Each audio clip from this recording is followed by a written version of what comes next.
ஜென்ரலா pregnant mothers வந்து பாத்தீங்கன்னா செக்அப்காக போகும்போது ஸ்கேன் எடுப்பாங்க.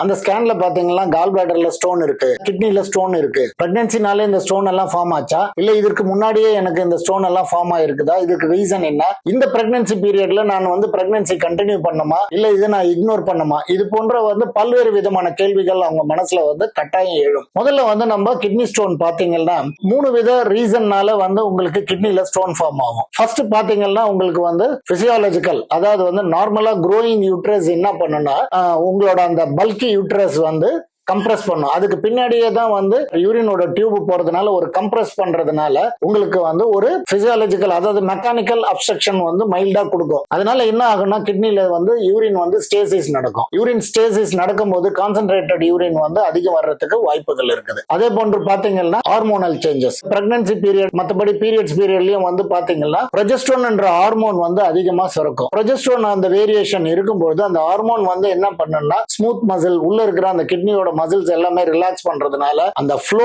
ஆஃப் யூரின் வந்து ஸ்லோ டவுன் ஆகிடும். சோ இதனால என்ன நடக்குன்னு பாத்தீங்கன்னா அவங்களுக்கு வந்து ஸ்டோன் ஃபார்மேஷன் அதிகமா இருக்கும். மேலும் வந்து பாத்தீங்கன்னா மெட்டபாலிக் காசஸ், அதாவது வந்து பிரெக்னன்சி பீரியட்ல அவங்களுக்கு இந்த ஃபுட்ல எடுக்கிற கால்சியமோட அளவு அதிகமா இருக்கும். நேச்சுரலாவே உங்களுக்கு வந்து டாக்டர்ஸ் வந்து கால்சியம் ரிச் ஃபுட் எடுக்க சொல்லுவாங்க, அந்த டேப்லெட்ஸ் எல்லாம் எடுக்க சொல்லுவாங்க. சோ அப்ப என்ன ஆகுனா வந்து அப்சார்ப்ஷன் வந்து கால்சியம் நிறைய இருக்கும். இது வந்து கான்சென்ட்ரேட்டடா யூரின் வந்து பாஸ் த்ரூ ஆகும்போது இந்த மாதிரி கால்சியம் ஸ்டோன்ஸ் வந்து அதிகம் வந்து உற்பத்தி ஆகிறதுக்கு வாய்ப்பு இருக்கிறது. மேலும் பிரெக்னன்ட் பீரியட்ல பாத்தீங்கன்னா ஹை அனிமல் புரோட்டீன் எடுப்பாங்க, ஹை சால்டட் ஃபுட் எடுப்பாங்க. இதுல எல்லாமே உங்களுக்கு வந்து பாத்தீங்கன்னா கீரை அது போன்று எடுக்கிறதுனால வந்து யூரிக் ஆசிட் ஆக்சலேட்ஸ் எல்லாம் பாடியில நிறைய வந்து உங்களுக்கு அப்சர்வ் ஆகும். எந்த டைம் ஆஃப் பிரெக்னன்சி, ஏர்லி பிரெக்னன்சியா இருந்தீங்கன்னா கட்டாயம் நம்ம பெருசா சர்ஜரி எல்லாம் வந்து போய் பண்ண முடியாது. காரணம் என்னன்னா கால் பிளாடர்ல ஸ்டோன் வந்தா சர்ஜரி தான் ஒன்லி ஆப்ஷன். லேட்டர் பிரெக்னன்சினா ரொம்ப சிவியர் ப்ராப்ளம் கொடுக்குது, அப்ஸ்ட்ரக்ஷன் ஏற்படுது, ஜாண்டிஸ் எல்லாம் வருதுன்னா நம்ம கொஞ்சம் நான் இன்வேசிவ் ப்ரொசீஜரா வந்து ஸ்டோன் எக்ஸ்ட்ராக்ட் பண்ணிடலாம்.